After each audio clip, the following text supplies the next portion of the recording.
ನಮಸ್ಕಾರ. ಸಮಯ ಬಹಳ ಆಗಿದೆ. 5 ನಿಮಿಷ ನನ್ನ ಸಮಯ ಕೊಟ್ಟಿದ್ದಾರೆ. 5 ನಿಮಿಷದೊಳಗೆ ಮಾತಾಡ್ತೀನಿ. ಕಣ್ಣು ಮುಚ್ಚಿದ್ರೆ ನಿಮಗೆ ಬನ್ನಂಜಿಯವರು ಆರಂಭ ಆಗ್ತಿದ್ವಿ ಹೀಗೆ: ಜಯತಿ ಪರಾಶರ ಸೂನು ಸತ್ಯವತಿ ಹೃದಯ ನಂದನೋ ವ್ಯಾಸ. ಅವರ ಆ ಮಾತುಗಳನ್ನು ಆಡ್ತಾ ಇದ್ರೆ ವಿನೋಬ ಶಾಲೆಯ ಎದುರುಗಡೆ ನಾವೆಲ್ಲ ಪ್ರವಚನ ಕೂತ್ಕೊಳ್ತಾ ಇದ್ವಿ. 100 ಹಕ್ಕಿಗಳಿಗೆ ಹಾರ್ತಾ ಇದ್ವಿ. ಮತ್ತೆ ಕಣ್ಬಿಟ್ಟಾಗ ಅಂಬಾತಲೆ ಮುದ್ರಾಡಿಯವರ ಆಸ್ಖಲಿತವಾದಂತಹ ಒಂದು ನಿರೂಪಣೆ. ಬಹುಶಃ ಕರ್ನಾಟಕದ ಅನೇಕ ಕಡೆಗಳಲ್ಲಿ ನಾನು ನಿರೂಪಣೆ ಮಾಡಲಿಕ್ಕೆ ಹೋಗಿದ್ದೀನಿ. ಅಂಬಾತಲೆಯ ಮುದ್ರಾಡಿಯನ್ನ ಇನ್ನೊಬ್ಬ ನಿರೂಪಕರನ್ನು ನಾವು ನೋಡಲಿಕ್ಕೆ ಸಾಧ್ಯವೇ ಇಲ್ಲ ಅನ್ನೋ ಮಾತನ್ನು ನಾನು ಈ ಸಂದರ್ಭದಲ್ಲಿ ಹೇಳಿಕ್ಕೆ ಇಚ್ಛೆ ಪಡ್ತೇನೆ. ಮತ್ತೆ ನಾನು ಯಾವುದೇ ವಾಗ್ಯಗಳನ್ನ ವಾಗ್ಮಯಗಳನ್ನ ಮಾತಾಡಲಿಕ್ಕೆ ನಿಂತಿದ್ದೆ. ಕೆಲವು ಸಂಗತಿಗಳನ್ನ ನಿಮಗೆ ಹೇಳಿಕ್ಕೆ ಇಚ್ಛೆ ಪಡ್ತೇನೆ. ಮೊದಲನೇದಾಗಿ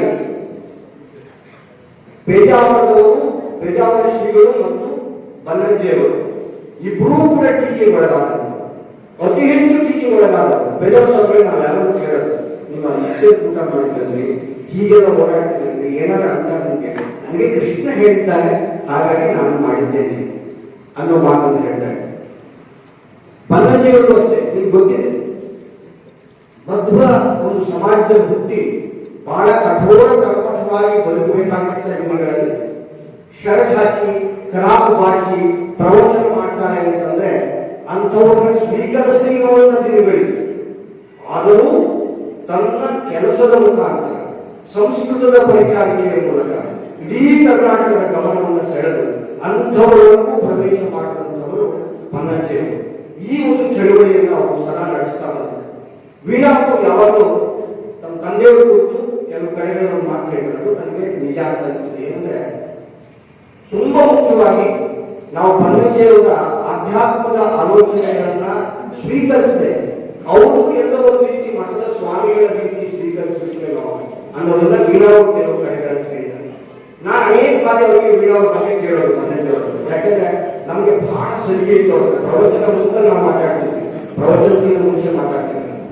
ಈಗ ಕೃಷ್ಣರು ನನ್ನ ತರ ಹೇಳೋಲ್ಲ, ಅವ್ರು ಹೇಳೋ ರೀತಿಯೇ ಬೇರೆ. ಆದ್ರೆ ಅವ್ರು ಹೇಳಿದ್ರೆ ಸ್ವಲ್ಪ ಚಂದ ಇರಬೇಕು ನನಗಿನ್ನ ಅಂತ ವೀಣಾದ ಬಗ್ಗೆ ಒಂದು ಪ್ರಶಂಸೆಯನ್ನು ಅವ್ರು ಯಾವಾಗಲೂ ಹೇಳೋದು.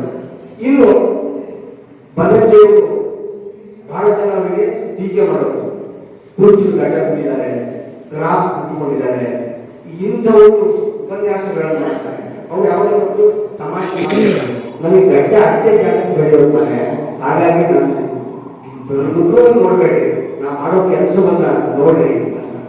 ನಂಬಿಕೆಗಳು ಮತ್ತು ವಿಶ್ವಾಸಗಳ ಮೇಲೆ, ಕೆಲಸಗಳ ಮೇಲೆ ಯಾವುದು ಮಡಿ ಅನ್ನೋದನ್ನ ಅವರು ಸದಾ ಹೇಳೋದು. ನಾವು ಯಾವಾಗ ಅವ್ರು ಹೇಳೋದು ಸೋಮೇಶ್ವರ ಶಾಸ್ತ್ರದ ಮಾತನ್ನು ಜ್ಞಾಪಕವಾಗುತ್ತೆ. ಪಡೆಯೋಳು ತುಂಬಿದೆ ಪಂಕ ಮೇಲೆ ತೊಳೆಯಲು ತಾನು ಶುದ್ಧನೆಯಪ್ಪನೆ ಗುರುಪಾಪಂ ಬಲು ಮೀರಾದ ಶುಚಿಯೇ ಕಾಳಿಯ ಮೀಯದೆ ಗುಣಪಾನಗಳೊಳ್ಳದೆ ಬೇವಿನ ಪುನಃ ಸ್ವಾಗತವೇ ಲೋಕದವಳು ಮಡಿಯೇ ನಿರ್ಮಲ ಚಿತ್ತವೈ ಹರಹರ ಶ್ರೀಚಂದ್ರ ಸೋಮೇಶ್ವರ. ನಿರ್ಮಲವಾದ ಮನಸ್ಸಿದ್ದಾಗ ಮಾತ್ರ ಕೆಲಸ ಮಾಡಲಿಕ್ಕೆ ಸಾಧ್ಯ. ಇಡೀ ಕರ್ನಾಟಕದಲ್ಲಿ ಕನ್ನಡದ ಪರಿಚಾರಿಕೆಯನ್ನು ಮಾಡುವವರ ಸಂಖ್ಯೆ ತುಂಬಾ ಕಡಿಮೆ. ಅಂತರದಲ್ಲಿ ಶುದ್ಧಿ ಸುತ್ತಾಡುವ ನಿಜವಾದ ಪರಿಚಾರಿಕೆಯನ್ನು ಮಾಡಿ ಇಷ್ಟು ವರ್ಷ ಬನ್ನಂಜಿಯವರು ನಮ್ಮ ಸಾಗರ ಕರ್ಕೊಂಡು ಬಂದರು. ಅವರು ಎಷ್ಟು ನಿರ್ಲಿಪ್ತಿದ್ದಾರೆ ಅಂದ್ರೆ ಇವತ್ತಿಗೂ ಕೈ ಮುಗಿದ್ದಾರೆ. ಯಾರಾದ್ರೂ ದುಡ್ಡು ಕೊಟ್ಟರೆ ಒಂದಿಷ್ಟು ಉಪನ್ಯಾಸಗಳನ್ನು ಮಾಡಿಸ್ತಾರೆ.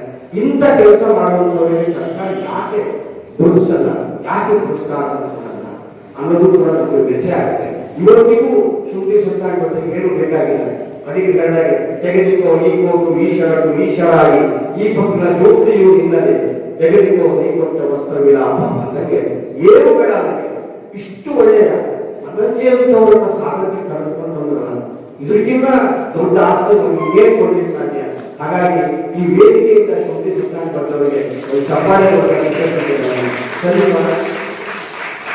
ಕೊನೆಯದಾಗಿ ಟೀಕೆ ಬಗ್ಗೆ ಬನ್ನಂಜಿಯವರು ಹೇಳೋರು ಯಾವಾಗ ಅಲ್ಲ ಮಾರಾಯ, ನನಗೆ ಪದ್ಮಶ್ರೀ ಬಂದಾಗ ತುಂಬಾ ಜನ ಫೋನ್ ಮಾಡಿದ್ರು, ನಿಮಗೆ ಬಂದಿದ್ದಾಯ್ತಾ ನಾವು ತಗೊಳ್ಳಿದ್ದೆ ಅಂತ ಕೇಳಿದ್ರು.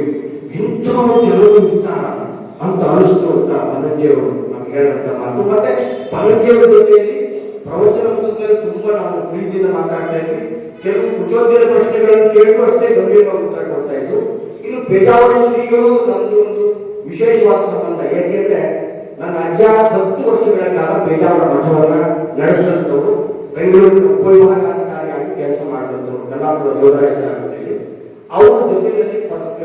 ಏನು ವಿದ್ಯಾರ್ಥಿಗಳು ಕಟ್ಟುವ ದಿನಗಳು ಬಂತು. ಆ ದಿನಗಳಲ್ಲಿ ಅಮ್ಮ ಸೆಂಟಾರದಲ್ಲಿ ಮಕ್ಕಳಿಗೆ ಸಂಸ್ಕೃತಿ ಹೇಳಿಕೊಡುವಂತಹ ಕೆಲಸಗಳಲ್ಲಿ ನನ್ನ ಅಜ್ಜ ಕೂಡ ಪೇಜಾವರ ಸ್ವಾಮಿಗಳ ಜೊತೆ ಇದ್ದು ನಾನು ಪರ್ಯಾಯದಲ್ಲಿ ಮುಂಚೆ ಒಂದು ತುಲಾಭಾರವನ್ನು ಮಾಡಿದ್ದೆ. ನಮ್ಮದೊಂದು ಮಧ್ವ ಸಿದ್ಧಾಂತ ರಾಧಾಂತ ಸಭಾ ಅಂತ ನಡೆಯುತ್ತೆ. ರಾಧಾಂತ ಅಂದ್ರೆ ಸಿದ್ಧಾಂತ ಅಂತ. ಅದು ಪ್ರತಿ ವರ್ಷ ನಡೆಸ್ತಾರೆ ಬಡಾವಣೆ ಮಾಡಿದವರು. ಒಂದು ವರ್ಷಕ್ಕೂ ತಪ್ಪದೇ ಪೇಜಾವರ ಸ್ವಾಮಿಗಳು ಆ ಕಾರ್ಯಕ್ರಮದಲ್ಲಿ ಭಾಗವಹಿಸಿದಂಥವರು. ಅವತ್ತಿನ ಕಾರ್ಯಕ್ರಮದಲ್ಲಿ ಒಂದು ತುಲಾಭಾರವನ್ನು ನಾವು ಮಾಡಿದ್ವಿ. ಮಾಡಿದ್ಮೇಲೆ ನೀವು ಪರ್ಯಾಯ ಬರಲೇಬೇಕು ಅಂತ ಪರ್ಯಾಯಕ್ಕೆ ಹೋದಾಗ ನನಗೆ ಅವರು ಮೊದಲು ಪ್ರಶ್ನೆ ಕೇಳಿದ್ರು, ನೀನು ಎಷ್ಟು ಹೊತ್ತು ಸಂಧ್ಯಾ ವಂದನೆ ಮಾಡ್ತೀಯಾ? ಮುಂಚೆ 1 ಹೊತ್ತು ಮಾಡ್ತಾ ಇದ್ವಿ, 3 ಹೊತ್ತು ಮಾಡ್ತಾ ಇದ್ದೀನಿ. 1 ಹೊತ್ತು ಮಾಡಿ ಕೃಷ್ಣ ಒಳ್ಳೇದು ಮಾಡ್ತಾ ಇದ್ದೀನಿ. ಕೆಲವರಿಗೆ ಗ್ಯಾರಂಟಿ ಗೊತ್ತು ನೀವು ಒಂದೇ ಹೊತ್ತು ಮಾಡೋದು. ಹೀಗೆ ನಮಗೆ ಅವ್ರ ಜೊತೆಗೆ ತುಂಬಾ ಒಳ್ಳೆಯ ಸಂಬಂಧ ಇತ್ತು. ಮತ್ತೆ ಕೌಟುಂಬಿಕವಾದ ಸಂಬಂಧವಿತ್ತು ಪೇಜಾವರ ಶ್ರೀಗಳ ಜೊತೆ. ನಾವು ಯಾವಾಗ ಹೇಳೋದು ಮೊದಲು ಮನುಷ್ಯ ಏನು ಮಾತಾಡ್ತಾನೆ ಅಂತ ಕೇಳಿಕೊಂಡು ಆಮೇಲೆ ನಾನು ಮಾತನಾಡ್ತೇನೆ. ಯಾಕೆಂದ್ರೆ ಕೆಲವು ವಿಚಿತ್ರವಾದ ವಿಚಾರಗಳನ್ನು ಹೇಳಿಬಿಡ್ತಾರೆ, ನನಗೆ ಉತ್ತರ ಕೊಡಲಿಕ್ಕೆ ಬಹಳ ಕಷ್ಟ ಆಗ್ತದೆ ನೀವು ಅಲ್ವಾ. ಹೀಗೆ ಪೇಜಾವರ ಸ್ವಾಮಿಗಳು ಮತ್ತು ಬನ್ನಂಜಿಯವರ ಸಂಬಂಧ ತುಂಬಾ ಆತ್ಮೀಯವಾಗಿತ್ತು. ಬನ್ನಂಜಿಯವರು ಎಷ್ಟು ಬಾರಿ ಹೇಳಿದ್ದು ನಾನು ಒಪ್ಪದಾದ ಪೇಜಾವರ ಸ್ವಾಮಿಗಳನ್ನ ಮಾತ್ರ ನಾವು ಹೇಳ್ತಾ ಇದ್ದೀವಿ. ಹೀಗೆ ಇಬ್ಬರೂ ಕೂಡ ಧಾರ್ಮಿಕತೆಯ ಸಂಗತಿಗಳನ್ನ ಬೇರೆ ಬೇರೆ ಬೇರೆ ಕ್ರಮಗಳಲ್ಲಿ ಹೇಳ್ತಾ ನಿಜವಾದ ಧಾರ್ಮಿಕತೆಯ ಆಲೋಚನಾ ಕ್ರಮವನ್ನ ಒಟ್ಟಾಗಿ ಸೇರಿಸುವಂತಹ ಪ್ರಯತ್ನವನ್ನ ಮಾಡುವಂತಹ ಮಹನೀಯರು.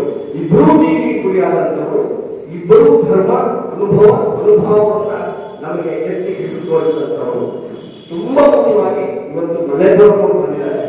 ನಿಮಗೆ ತಿಳಿದಿರಲಿ, ಬನ್ನಂಜಿಯವರ ಒಳ ಆಶಯಗಳನ್ನ ಸಂದರ್ಶನಗಳ ಮೂಲಕ ಕರ್ನಾಟಕದಲ್ಲಿ ಜನಸಾಮಾನ್ಯರಿಗೆ ಏನಾದರೂ ತಲುಪಿಸಿದ್ರೆ ಅದು ಮಲ್ಲೇಪುರ ಮಾತ್ರ ಅಂತ ನಾನು ಈ ಸಂದರ್ಭದಲ್ಲಿ